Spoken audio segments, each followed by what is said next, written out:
This is the Soul Podcast, soon to be a major motion picture.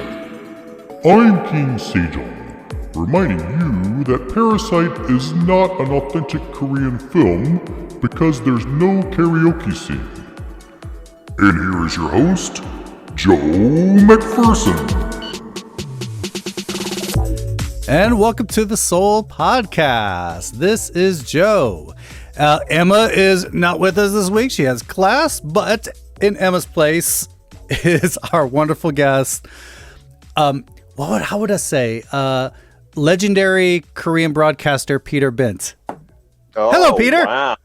Hello, Joe. Thanks to that introduction. I'll do anything you want on this podcast.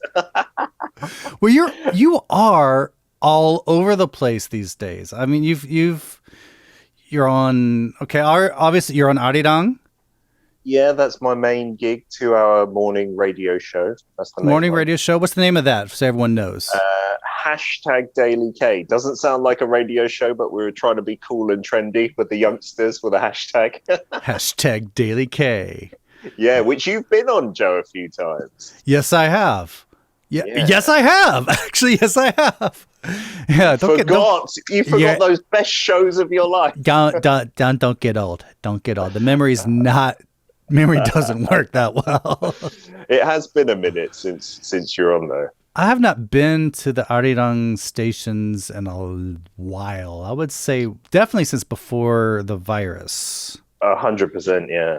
Yeah. It must have been a good year and a half at least ago. I think a year and a half. Yeah.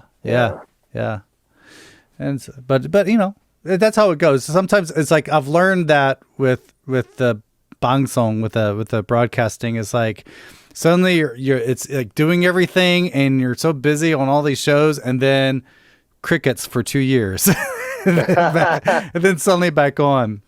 It's so true, yeah. Yeah. I'm also. I mean, you got your start on TBS. Was it EFM? That's right. Yeah, on EFM. I'm impressed you knew that, Joe. Sometimes when people do research. Well done. Yeah. So I got my start in I think it was 2009. So it's been a while since I started. But just as a weekly guest on Erica's show. She doesn't do broadcasting anymore. I don't know if you know her. I might have met Erica, yeah.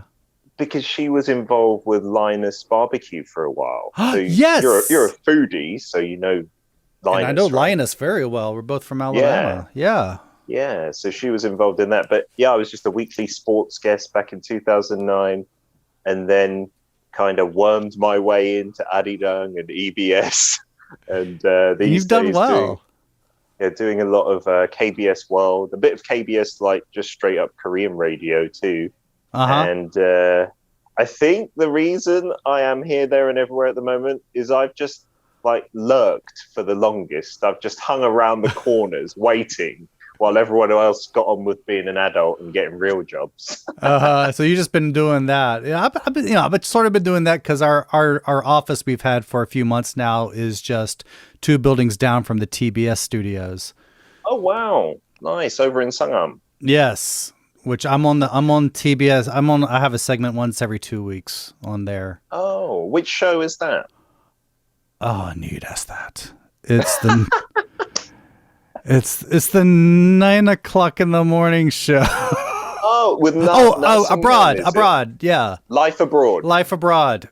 Yes. Oh, nice. What day are you on? I'll tune in. I'm on Mondays. I'm not. I was just on this week, so that means the week after next. I say I'll tune in. I forgot I have my show at 9 You have your show. You're not going to be able to do it. Sorry, I'll have one ear in. No, that's fine. That's fine. That's fine. It wasn't this week, but the time I was on before. For some reason, every time I have to get up for this show, I have the hardest time sleeping. And this one show, I didn't get to sleep the entire night.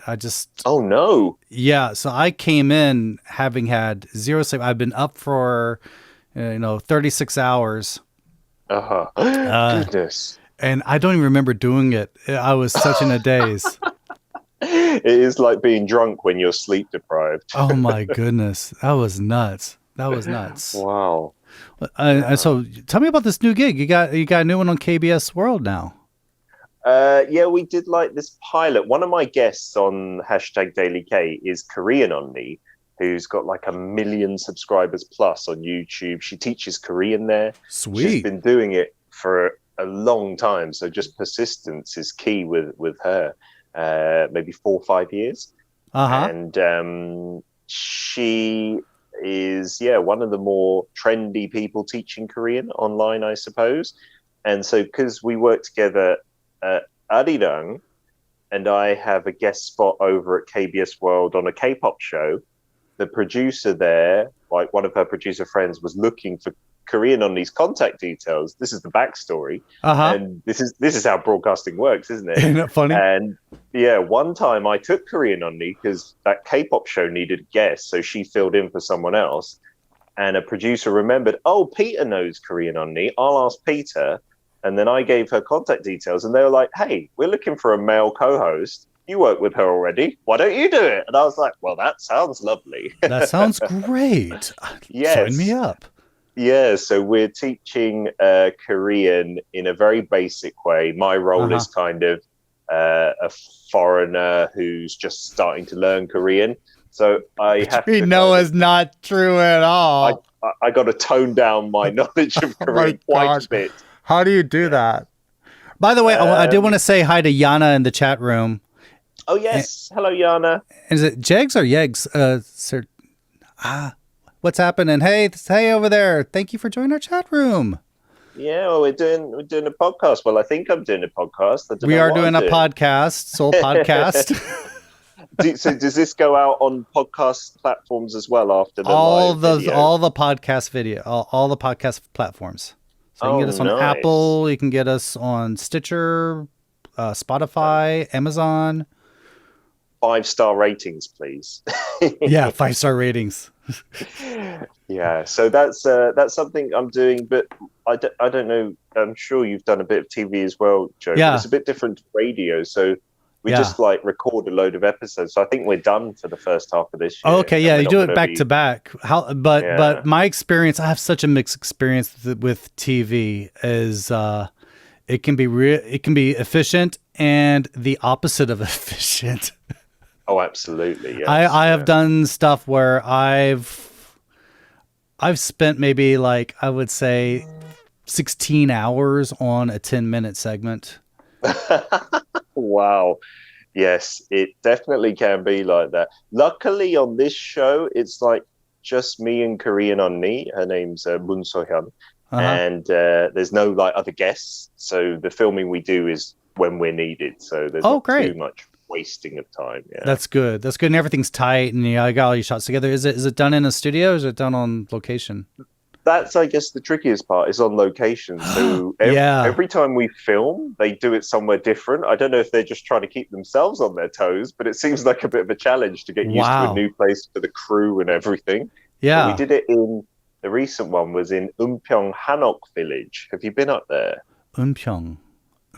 Yes. No, so I don't think so. Is like, it goes around like Bukhansan Mountain. Yeah. And like the northern parts of it don't feel like Seoul. It's like almost towards Paju and whatnot. Yeah, it's like and they built Guamdong or something. Yeah. Yeah. And they built a brand new Hanok village there. So the Hanoks are all spanking new and really expensive. Like the guys were telling us. Nothing like a fresh Hanok, yeah. Yeah, it's like 20 to 30 ok. So like maybe $2 to $3 million roughly 2 to 3 million for a Hanok. Yeah, like, that's as high as my Korean numbers go. Is that? Yes, yeah. I don't like anything past ox. Yeah. Wow, that was good fun though. It was nice. It was a really nice location. Oh, that's sweet. Wow, that's really cool. Going up all the way up there, and so you're having to fake not knowing Korean, because you've been. I mean, you weren't raised in Korea. No, I'm saying stuff that we already know, but I want to make sure. Sure. You sound like you were. I'm catching a little bit of a London accent on you. Oh, you must be a language aficionado, Joe. Actually, one of my best friend is from London, so. Oh, nice. Yeah, I grew up in North London. Hence, I'm also a big Arsenal fan, a soccer fan. And my mum is Korean. Like, people who are watching this and seeing me for the first time, I'm sure there are not many people guessing I'm at all Korean. But yes, my mother is Korean and my father was a white Englishman. Mm-hmm. And that's why I speak good Korean, thanks to my mum. But for the show, for the sake of that, I tone it down. Oh, okay. Okay. So you're just what is Kiok, ga. Ga? Yes, that is my role there. And yeah, it's one I'm happy to play because I don't know. There are some people out there who do broadcasting, and you know they're very picky, or they might get offended if they're asked to do this or that. My point of view is I'm getting paid. I'm going to do pretty much what they ask me to do. Yeah. I'm not fussy like that, to be honest. Okay. For me, I think they just wear me down so much, and I just say, okay, I'll do what you want me to do if you let me go home. and I guess maybe it's different with you, Joe, because you are often called upon, you know, for cooking stuff and being a foodie. And so you're an expert, right? Whereas I'm not an expert at anything. So I don't mind playing the fool. I don't mind. And I've had to do this a lot recently. I don't know why. Maybe you can tell me, Joe. Dress up as a woman for many skits and character roles. I saw that, I think, on your Instagram. On the stories, and you'll see it more because I keep being asked to do it, and I'm like, not been asked to do that. I've not. I mean, I'll do it. I mean, that drag is fun. I look great as a woman. Yeah, it's fun, Joe, and maybe that's why I think I look better now that I'm getting old as a female. It's very interesting. Oh man. Any funny stories from that? I mean, you've done a few stories. You've done a few shows in the can. Well, this is a sneak preview to an episode coming. I think it won't be out for at least a month, so hot off the press. I've had to dress up as a woman quite a lot for also another show I do at EBS called what's it called? So you're forgetting your own shows. No, I'm not a host. I do a little tiny skit, so I've got an excuse for that. But in that little skit, I have to play, you know, the role of the foreigner, and the co-host of the show practices what they've learned with me. And I just pretend to be like a waiter or their son or whatever. But I also have to sometimes be their mum or their sister or some female character. And they put a wig on me and I look ridiculous. But I've never had to show my legs and wear a short skirt. You know, I think most broadcasters know that's probably not that attractive, right? Yeah. But I bet you get a chance to do your Monty Python, like your Terry Jones one. I try to put on a voice and it just comes out ridiculous. And there are some Arirang listeners on the chat now. Siska and Yana. Siska! I know Siska. We've hung out before. She loves you, Joe, as well. And I'm sure Yana does as well. And the thing they'll say is that I've got an alter ego, Audrey. I will talk like, hello, everybody. My name's Petra or Audrey or whatever you want to call me. I'll do anything for money. But that works. That works. The story from the latest filming was that in one upcoming episode, they thought it would be an okay idea to put me in a mini skirt and show my legs. Like, okay, because Siska says you have shown your legs. Oh, wow. On Arirang, yeah, I'm sure with shorts on, but never a mini skirt. Like, you know, in the studio in Arirang, Joe, we don't show our legs. The table is there. So we could be wearing skirts underneath. Could be. That would be our own preference, right? Yeah. I will admit I'm not into that just yet. But yeah, for this show, it's going to be on like international TV. My hairy legs dressed up as a schoolgirl. Oh my gosh. I would be arrested if I did that. If I did that really on the streets, someone would take me to prison, I think. Oh, I would love that. I would love that. You'll be able to see it. And Yana's asking, will Peter accept a role as a gag man in the future? I think he got a future there. Do you know, it's interesting.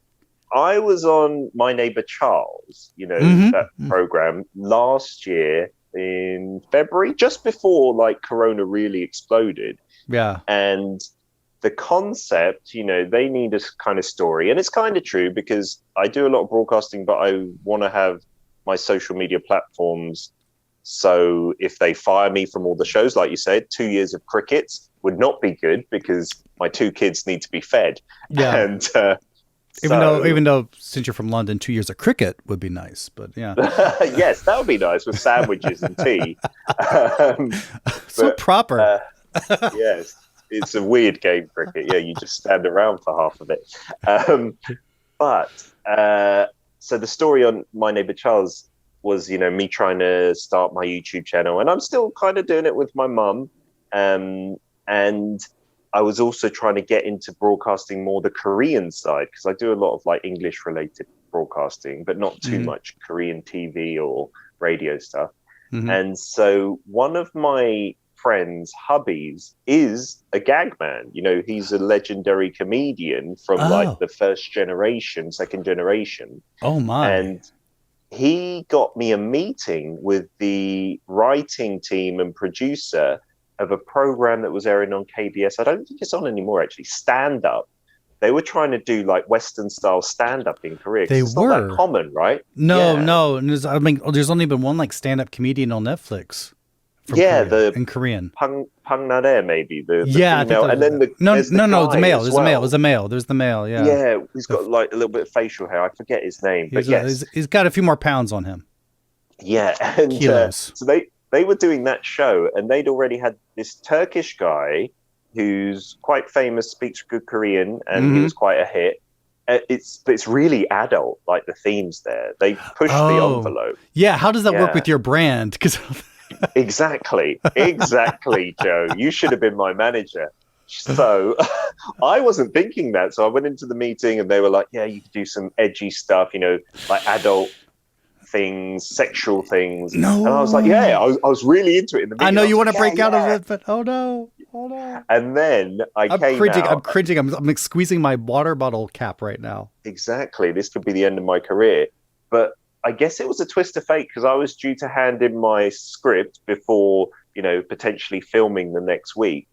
And my mum, unfortunately, broke her, what do we call it? Her femur, the big bone in your leg. Yeah, the shin. Yeah. Right? Well, then it might not be the femur. The one from the knee to the hip. The thigh. I don't know. I'm not a doctor. Thigh bone sounds good to me. Thigh bone. Broke her thigh bone. That's like the biggest bone in your body. And she'd already broken the other one like a couple of years back. But on the day I was due to hand in my script, that happened. And, I don't prepare in advance. I was going to do it all that night. And so I had to make an excuse. It was real because I had to go to the hospital and be with her. I was like, I can't send it to you today. I'm really sorry. My mum broke her leg. I'll try and do it as soon as possible, but it's going to be a bit hectic. And I think they thought I was just saying my dog ate my homework and lying, and they never got in touch with me again. But I think you dodged a bullet there. I think you did dodge a bullet there. I might have lost a lot more than I could have gained, maybe. Yeah, because that show's no longer on, and that's true. Yeah, there's something about you gotta. A lot of people don't talk about this, but you do have to be conscious of what your brand is, even though. When you're off camera, I've met people who are one way on camera and very different off camera. Not in a bad way. Sure. They're just different. Yeah. There's a famous chef who's like this really happy go lucky guy on camera. And then as soon as the camera's off, he curses like a sailor. Well, that's every Brit who works in broadcasting as well, because we just curse full stop, but we're not allowed to in broadcasting. Yeah, and some are quite wild. Oh yeah, there's one very, very legendary broadcaster. He's no longer in Korea, but he was all over EBS, all over every English program. And I finally I spent one night drinking with him after a thing. Oh, we were together. I think we were together for that. And just to see him like when he's not on TV, when he's not doing his act, and it's like as a real person, that was really interesting. And it's like, oh my gosh, you have 3 dimensions. This is great. Yeah. Yeah, it is. It is odd, isn't it? If you just see people on the TV or on the radio, yeah, it's not like people are cheating you or anything or trying to be a completely person that they're not. But everyone's got multiple sides, and everyone acts differently depending on what they're doing and their company. Right. And so, yeah, it's interesting. And you're right. You do have to be careful of your brand, so to speak. I wouldn't be so arrogant to say I have a brand, but your persona, it is. Yeah. It's your brand. I mean, that's yeah. I mean, come on, everyone on Instagram has their brand. That's they all talk about. Sure. What is your brand? Your personal brand. Yeah, for want of a better word. And so I do a lot of educational stuff. And if I was effing and blinding and swearing on a comedy show, might have been an issue for a while, but I'm sure I would have lost a lot of stuff. Yeah. I think that would have hurt. So good thing that you dodged a bullet there. Unita has joined us. Hi, Unita. Oh, hello, Unita. And Jason shows up. Jason, I think is in London right now. In fact. Oh, nice. Hello, Jason. Koreatown, UK. So maybe New Malden. Have you ever been to the Koreatown there? I have been to New Malden. Oh, nice. Wow. It's not very touristy. No. I was there on a job, and that's where my friend lives. He runs a Korean company there. Oh, wow. And so I was there on business and spent a week there, and it was really nice. I really liked it. Yeah, I used to play football down there. My university had their pitches, and because there was Koreatown as well, it was like a double win-win. You get off at the station, and then you can see all the Korean restaurants and supermarkets. Yeah. And, I love New Malden. I want to go back. It was such a good time. Such a good time. Thank you for complimenting my country, which has been bad-mouthed so much recently. I'm American. They're talking about being bad-mouthed. At least you got rid of Mr. Trump. Eventually, yeah. Well, I mean, you'll have your time. You'll have your time. Give a chance. Have a chance. You'll have a chance. You'll have a chance. Yeah, but I love it. And so I'm such a sucker. I'm one of those odd, rare defenders of British cuisine. Oh, wow. What kind of cuisine are we talking? Because there are three things. Okay. There are three things that I think knock it out of the park. One, the English make the best breakfast. Yes. Thank you. A full English. Yes, a full English. Yes. English sausages are the best, right? I do like English sausages, and I'm a big fan of Marmite. Oh, wow. Baked beans as well. Oh, yes. Actually, I have baked beans in my house just so I can have them for breakfast now. Oh, thank you. I've been converted. Okay, but that's one of my top three as well. Okay, but sometimes I do a hybrid Southern thing. So I do baked beans and I do grits. Oh, wow. I've heard grits are good. I've never had grits. You got to have them right. You got to have them right or you're not going to like them. They're very hard to get. The other thing, pub grub. Oh, a good pub grub. Yeah, gastro pubs are good as well. Yeah, just a good like meat pies or, any... You can get some good fish and chips from good pubs as well. Yeah. Beer batter. Welsh rabbit. Oh, wow. Yeah. Oh, okay. Now I'll say four things. Sunday roast. Oh, yes. That's in my top three as well. Yeah, wow. We're going to have to go to Britain for a gastronomy tour. I would say desserts, specifically sticky toffee pudding. Oh, is that a British thing? Is that not available in the States usually? No, it's only in British restaurants. Yes, sticky toffee pudding's so good. Oh, it's so sweet, but I have a sweet tooth. Yeah, I have a crazy sweet tooth. Yeah, they sell it like even the ready-made ones in the supermarket in the microwavable plastic tubs. They are brilliant. You just heat them up, then you turn them upside down. And then the top is like soaked in sticky toffee sauce. Oh, you've made me miss that so much. I'm sorry, but I miss it too. Wait, what was my top three? It was that roast dinner, English curry. Breakfast. Yeah, to be honest, because my mum was Korean, we didn't have too much curry. Like we had a lot of British Chinese food, which I like as well. I like British Chinese. Yeah, it's a nice guilty pleasure. But with Indian food, my mum was not too into it, so we didn't have it that often at my house. But when I was older, I lived in Harrow, which has a huge Indian population, like maybe 60%, 70% Indian. Mm-hmm. And they had some amazing, like authentic Indian cuisine, which is very different to like British Indian.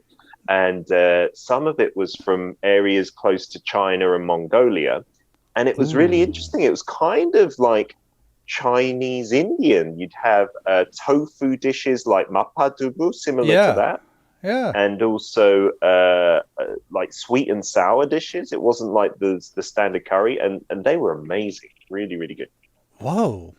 I did not know about that. If we go, to the UK, and we're in there at the same time. Back. There's one place in Northwood. It's the first place that Elton John ever performed in, when he was like in a band before he debuted, and they've changed it into this really fancy Indian restaurant / bar. It's amazing. Yeah. Wow. I gotta check that out. Yes. I gotta check that out. More have joined us. Leon has joined us. Lilith has joined us. Thank you for joining our chat. Hello. Welcome to the Soul Podcast with Peter Bint. Yay. You know what? I actually prepared like notes and questions, and I totally forgot them all. You can use them or ignore them. I've seen Lilith's comment here, though, Joe. Lilith okay, says, I find sticky toffee pudding too sweet. Lilith, we can't be friends. Or if you let me your portion, we could be friends. Then we could be best friends. Wow. Okay, we'll go more into. So you grew up in London. Your mother really made sure that you were hanging on to your Korean culture. Yep. Like I'm trying to do with my daughter with her American culture. It's hard though, Joe. You know, with my mum, the reason it worked is we came to Korea so often, right? And like my kids, we haven't been back for like 4 years now. And, you know, they're little. That's like half their life. If you don't go back often, it's so tough. That's my plan. We started doing it, and they did it for 2 months last year. Wow. And then they got here right before they stopped doing flights. From the was pandemic. Lucky. Yeah. They got like one of the last flights back before they started slowing them down. Yeah, but she had a good time that past 2 months, and so we made it. So I'm trying to make it more often now. Yeah, but she really liked it. She grew in that part, and she's starting to realize that she's part American, but she's very much Korean, and I love that. Yeah, if you live in Korea, you go to Korean school like our kids do, then it's so difficult to realize and grasp onto that kind of other side, the British or American side. It is, and there's an issue I've noticed with a lot of expat parents is there's a stage where your child tends to maybe reject the foreign parents' culture, does not want to speak their language, doesn't really doesn't want to do that. And it's a stage, but it still hurts nonetheless. Absolutely. You know, the weird thing is I spend a lot of time in the playground with my kids at our apartment complex. I like playing with the kids and like running around. That's my exercise because I'm lazy at actually exercising. So when I'm playing in the playground, like all the kids obviously look at me as foreign and think of me as an English speaker. So they'll speak English to me, a lot of them. My kids, no, in the playground, they're the only ones speaking Korean to me. And I'm like, can you not see everyone else is speaking English? Come on, guys. And they're like, shut up. And I'm like, what is going on? Yeah. Yeah. And I have my daughter hang out with other kids with international parentage, and they'll speak Korean, only speak Korean with each other. Yeah. Absolutely. It's only if they go to international school, I've found that they'll speak English a lot. Then it's different. But they're breathing the rarefied air. The rarefied air. Or I've tried to introduce her to kids who don't know Korean. Oh, that's a good trick, yeah. Put them in a room, lock the door. It's like, okay. That's one way to do it. Lilith wanted you to notice her, I think. Okay, Lilith. I noticed you because you said you'd happily give your portion of sticky toffee pudding to me. I'll notice you all day long for that. Thank you. Anyway, thank you, Lilith. I'm the worst host. No, this is lovely. I'm having fun. Me too. These days, though, okay, this is one thing I do want to ask, because I'm one of those people who came to the Korean language fairly late in life. And before then, languages weren't too hard for me. And then I hit Korean. And I've been studying this for like over 17 years now, and I'm still talking like a toddler. What languages did you learn before, Joe, then? Any like similar to Korean, or were they all like kind of European based? German, Latin, and survival Klingon. Oh, wow. Is Klingon even easier than Korean? It's around the same. Okay. So what did you want to ask about it? I don't know. Just any tips. I mean, I think a lot of people are really working on studying Korean or improving their Korean. Is there any advice you would have for people struggling? Well, I'm sorry that I cheated, and my advice is have a Korean mum. Like, find yourself a Korean mum and you're sorted. Yeah, she'll I know. Shout at you in Korean. She'll moan at you in Korean. Oh, well, that's what my wife does, yeah. Yeah, but it's not the same. No. So if your wife does it, it's not teaching you anything, really. Yeah. But jokes aside, the way that because I did speak Korean, but when I came here, I tried to learn some more. And the most effective ways, one, anyone can do, and the other one, you don't want to force it, but if it happens, that's great. So the one that anyone can do, I would say, is like Arirang, the language institutes at the universities. Like, I went to Yonsei for just 3 months. That's a famous program. Yeah, their program is so systematic. And I thought, I know quite a lot of Korean, I just want to skip ahead. But they put me in the level 3 because my writing was pretty bad. Mm-hmm. But the textbooks and stuff they use, they don't speak any English. And so you just get immersed in it all. And it was a bit daunting, I think, for people at first. But within a few weeks, everyone's just into it, even from basic 0 level.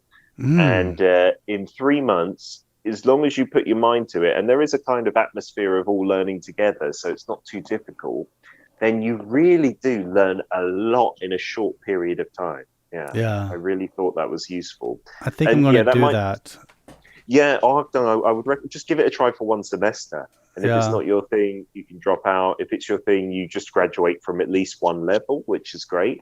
Maybe for foreign listeners who aren't in Korea, you'll think, oh, well, that's not possible for me. But there are lots of resources out there now where you can buy Korean textbooks and study online together and things like this.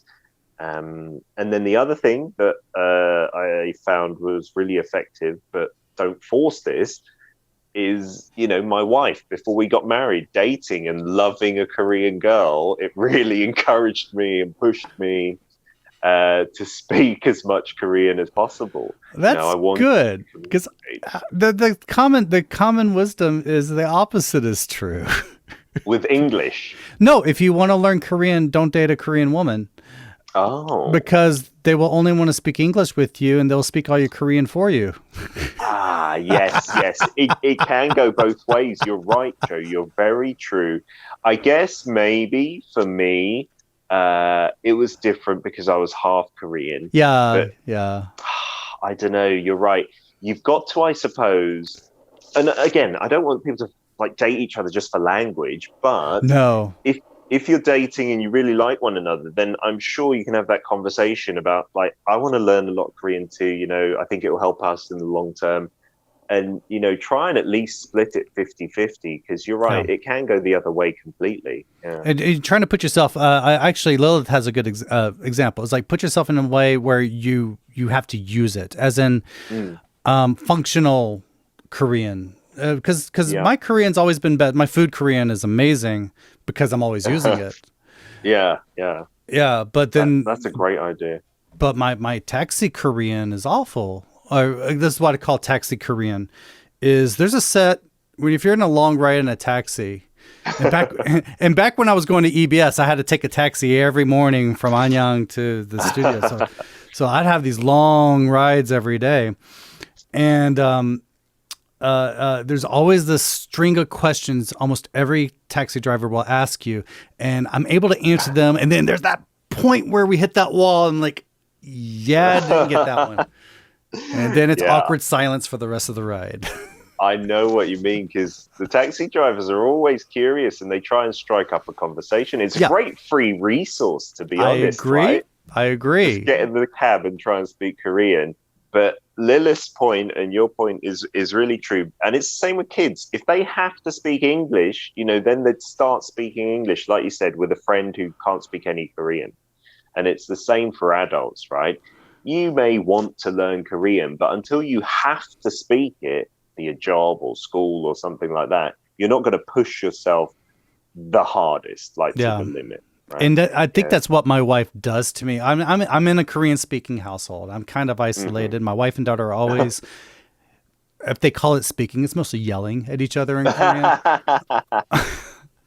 And so I'm always trying to sift. I'm always trying to put my radar on and try to figure out what's going on. And then when I try to jump in, they just stop and they say, Joe, don't try to assume what we're talking about. But the way my wife does it is she sends me out on errands, and she gives me like the most minimalist thing to say, and I have to figure out the rest on my own. Okay, she gives you the bare bones. Yeah. So I have to go out on missions in Korean. That's a good exercise. It is. It scares the heck out of me. Yeah. But it does that. Yeah, and you get thrown in at the deep end. I think you will learn and you'll push yourself and you'll try out some phrases and words and you make mistakes. Yeah. I say to everyone, because I do a lot of, English teaching here as well. So for English, Korean, any language, you just can't be afraid to make mistakes because no one's perfect when they're learning. That is true. Just make a load of mistakes. And I make loads of mistakes. I'm half Korean. So if I can do it and not be too embarrassed, like I'll use the wrong word completely or the wrong grammar structure. I'll sometimes forget about 존댓말, respectful talk, and I'll use some 반말 to someone I shouldn't. I did that today. Walked in and my coworker and I, we're kind of the same age, but I think she's a little bit older than me. And I came in saying 반말. I was like, oh, no, sorry. You suddenly catch yourself. Yeah, but it's okay. You've got to practice. You've got to make mistakes. Yeah. Okay. I mean, I make mistakes all the time, and I'm always sensitive when I get. It's like they're not laughing at you; they're laughing with you. Yeah, if they're laughing, it's not nice. But I think you just got to think to yourself, well, in anyone's non-native language, there's very few people that are perfect or close to it, right? Yeah.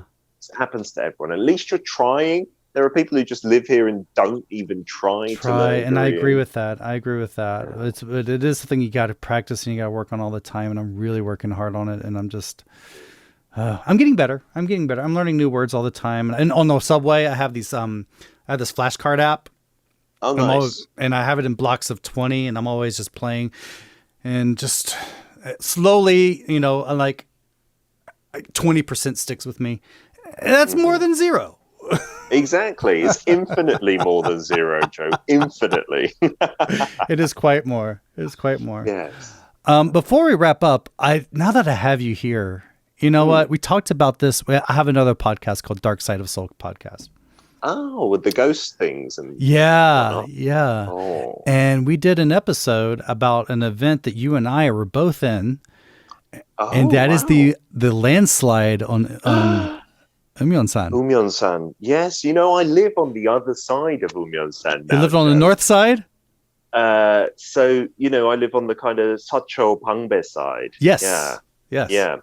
And just a few 100 meters up the road, in the apartments, like at the top of the hill, those are the ones where a couple of people died when the landslides flooded the kind of first levels and stuff. You ever checked out the photos? I didn't until I did the episode check out the photos of the after effects of that landslide. No, what? Like aerial in the media? No, just look online if you can find aerial shots of just the swaths of that mountain that were just obliterated.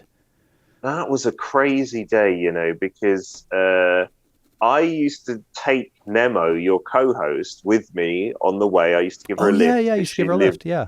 She lived on the way. And we were driving to get to Umyeonsan from this side. So we all lived around like Nambu Terminal, which is on the other side of the mountain. Mm-hmm. You'd have to go in this little road next to the expressway. And it was next to parts of the mountain, but very small parts.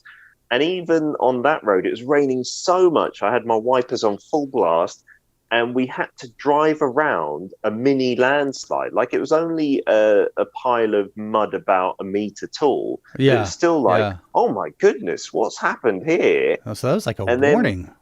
Yeah, exactly. And then we got to the studio, and it's still absolutely pelting it down with rain. And when it happened was just after I left. I'd got into my car, left because I did like the first half hour or so. And I was leaving. I was in my car driving away when it happened. You actually saw it happen? No. Luckily, I was in my car and I was like going down the hill. And then all the debris started coming down and hitting my car. And I was like, oh my goodness, this is terrible. And it was only a bit later on that I found out how bad it was. My memory is so messed up because I thought you were in the studio with us. What happened when it happened in the studio? Okay, well, this is my story. Okay, well, someone was sitting in your chair. I thought it was you. Must have been you. Maybe I was. Well, it depends what happened. Okay, we're sitting there and then we're in the middle of something, and then we hear this like thunder, a rumbling sound, and we all stopped and we went, did you hear? That was some loud thunder. and then we finished our segment, and then as soon as we went to song, the PD came in and said, we just been hit by a landslide, we need to leave. Oh, wow. Okay, yeah, I'm pretty sure I wasn't there at that point. But you're right, yeah. But with memories and stuff like that, I could be wrong, but I'm pretty certain I was in my car. If you were in your car, you're in your car. Down. Someone was in your chair, and I thought it was you. I thought we were talking about news. I thought we were talking about the news at the time. Yeah, I'm not sure, but yeah. Then I went to Arirang. I had a gig at Arirang. Oh my God, you were still going because we were okay. So you definitely weren't with us because we were stranded for hours. We couldn't leave the whole area. Well, that's the thing. I was in my car at the bottom of the hill, and there was all this water gushing down, all this debris, and it took me what usually took 15 minutes, 4 hours to get there that day. And you talking about the aerial photos is interesting because, Arirang Radio is on the 8th floor of that tower. It's on the other side of the mountain. It's on the north side of the mountain. EBS is on the south side of the mountain. Yeah, and that's why I got the brunt, because EBS was kind of in the mountain, wasn't it? Yes, it's like hugged. Yeah, wedged in there. But the Arirang side, even that, I remember looking down, and they had like some military trucks there because there had been the landslide, and there were tree trunks. There was a load of mud and sticks, giant boulders. Like I'm glad. Cars were smashed. Yeah, it was crazy that landslide. I say the Poompungi set. The children's TV show. It looked a little farting character. Yeah. It looked in there, and it looked like the set. It looked like the set from Lord of the Rings in there. It's just all. That would have been a good episode. The forest moved into the studio there. Wow. Now remember when we got out of the studio in the radio studio, it was a half a meter of mud right outside the door. It went in the building and everything. It went all in the building. And for like a month or so, we had to walk through mud, not just a little bit of mud, like up to your knee in mud to get in and out. And no air conditioning is this summer too. Yeah, I remember. Oh, gosh. Because I lived close by at Nambu, they asked me, because so many people couldn't get there because of the chaos, to come back that evening to guest on one of the shows. And it was just water in the studios and stuff and on the floor, and they were just doing their emergency broadcasts and everything. Yeah. It was the closest up I've seen something like that. Yeah. It's like we've been in a natural disaster. That's pretty interesting. I should put that on my resume. You should. I had my first smartphone, my Samsung Galaxy 1.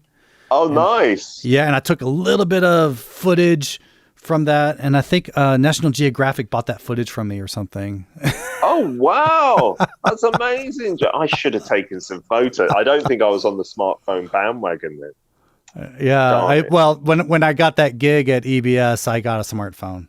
Yay. It's like present to myself. Did I tell you the story of how I got that show? How I got that? That was so weird. Was it? Weren't you a guest on? Like, just that's what happened, because I wasn't in the Bangsong, the broadcasting group click. I wouldn't say click, but I wasn't in the circulation. I wasn't in the circulation at all. You were food blogging and stuff, right? Yeah, food blogging. I did this podcast. Mm-hmm. Occasionally I would do stuff on Arirang, and I just came into I was a guest, just one-time guest. Like just to interview you, kind of. Yeah, thing. just to interview me. And then after the show, they asked me if I wanted to co-host the show. That's amazing. Like, what was that? Joe, do you know if that was Moon? Yes, that was her. Yeah, Moon PD. Yeah, she was great. Yeah, she was our Kwitiong, because I was hosting Kwitiong until this past February. Yeah. And she had... she got ill in the middle when I was at EBS, and then she retired, and then she came back. She came back because they rehire retired producers for like a year. It's like their kind of way of saying thank you, and they can freelance. And so we had her for a year in the past, I'd like to say 18 months. And she's still so lovely. She's so sharp. She knows her stuff. Yeah. Yeah, she's sharper than a lot of the younger producers as well. And she's still really passionate, so it's a shame. But after that year, they have to let them go, and then the next retired PD comes in. So we said goodbye to her. But I think she has fond memories of Morning Special with you guys as well. That was a real good time. That was a good time. Yeah. Well, I'm trying to think. Yeah, it was good talk. Good talk. I think oh wow, hour's already up. It's been a pleasure, Joe. Yeah. I've really enjoyed it, and I wish the podcast the best of luck. It's got a great name, Soul Podcast. Yeah, SEO, all that. Yeah. I like it, and I'll come speaking back anytime. Speaking of great names, how can people find you outside? I mean, we know the broadcasting. We got KBS World. We have Arirang Radio. EBS here and there, but they're not the ones that matter, because whether you watch those or not, I don't get anything. But let's get the stuff that helps you out. Yes, onto my YouTube channel, which is Mama Boy, MAMMA Boy, because Mama, as you might know, Joe, is kind of what you say to babies to eat food. It's like Mama, and because my mum is a Korean cooking teacher, where she was in the UK, so she likes to feed me to this day with lots of food. So we try and do Korean food, and just a mother-son YouTube channel. Oh, that sounds amazing. I'd love to, and I'm sure she'd love to have you over so she can cook for you. She loves anyone who's into food. I would be honored. Definitely. Let's do that for one episode on the YouTube. And these days, I'm way too old for it, but I'm on TikTok for some reason. I'm on TikTok. I rarely use it, but it's fun when I do. It's nice and short, right? It's not too much time goes into the videos. So I'm teaching English on there. So for any Koreans who are on that, or if I from time to time do a bit of Korean teaching on there, it's Seoul 2, the number 2. So Seoul 2 London is how you can find me there. At Golbengi Seoul to London. I saw that you were teaching about hangry, some portmanteaus. Yes, indeed. That was the latest video. I don't know how useful and how often Korean learners of English are going to find them, but I just choose some phrases. I think it's just interesting. Just it doesn't have to be useful. It just has to be interesting. I love finding those words in Korean too. It's like, oh wow, that's so poetic. Oh, that's so and seeing those words which are combinations of other things, that's quite fun as well. I find that so much fun. Yeah, I was trying to use this angle. I might continue it as my TikTok, as I do my Korean dad jokes. Oh, I love your dad jokes. I still remember the first one you ever told me was, and it blew my mind because I didn't really know about Korean dad jokes, and especially the jokes that circulate in either expat communities in Korea or like Koreans who speak good English. So it was, what is the best time to build a snowman in Korea? I love that one. Noon. Yes. I say afternoon, but yeah, that's fine. Oh, that's good as well. Afternoon. It's even better, isn't it? I ruined it. But yeah, I remember that. And then I think you posted up, did you post up a list of them one time? There's one on zenkimchi.com, and now it's been sitting there for so long, it's one of my most popular pages on the entire website. Well, I've clicked on it numerous times. When I need a dad joke, I will look on that page and I'll say Joe McPherson. I credit him with this one. And I'll bust it out. Wait, I recently added to it. I recently updated it with something. I forget what the joke was, but I recently updated it. I'm so old that I'm not sure if this is mine or if this is from your page. If it's not from your page, no, then it's throw mine. one. And if it isn't, if it's not mine, I'm stealing it. Put it on your page for sure. What is Tarzan's favorite Korean dish? What is Tarzan's favorite Korean dish? Chongo. Oh my gosh! Oh. That's got to qualify. I have not heard that one. Oh. That is mine. Yeah, because my wife said, I remember this now. When I first told her, she's like, that's the worst jokes I've ever heard in my life. Pushing it. That is so pushing it. But that's so good. I would put that on. Probably the worst one, but yeah, just put it at the bottom of the list. Oh, man. It just about works. Also, we can find you on Instagram. I really just for Peter Bint, really. Yeah, just search out Peter Bint on the internet and some things come up. Luckily, until now, there are no more famous Peter Bints, but maybe in the future I'll be overtaken by a whippersnapper. Well, thank you for joining us, everyone. Thank you in the chat room for joining us. Let me say thank you, Siska, Aimlita, Unita, Lilith, Yana. Thanks, guys.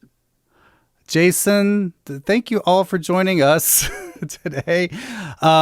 Leon, thank you for joining us. Remember, you can subscribe to the show on any podcast app you have, or we do live shows on Thursdays or Fridays at 7:30 p.m. Seoul Korea time on YouTube, youtube.com/zenkimchi. If you just subscribe to us on Zenkimchi on YouTube and you just click on the bell, you'll be notified when we're going live, and we'll have fun with you on the show. You won't miss any gold like this in the future. Well, thank you everyone for listening. Until next time, stay safe. The Seoul Podcast is a production of Zen Kimchi International, copyright 2021, under the Creative Commons license. Parts of this podcast may be used for non-commercial purposes if you remember to give us credit. You can contact us at sejong@seoulpodcast.com. That's SEJONG@seoulpodcast.com. Follow us on Twitter @King Sejong and on Facebook at facebook.com/SeoulPodcast. For a transcript of this episode, listen to it again and write down what you hear. See you next week. Until then, may your favorite Starbucks never be out of umbrella condoms when it rains.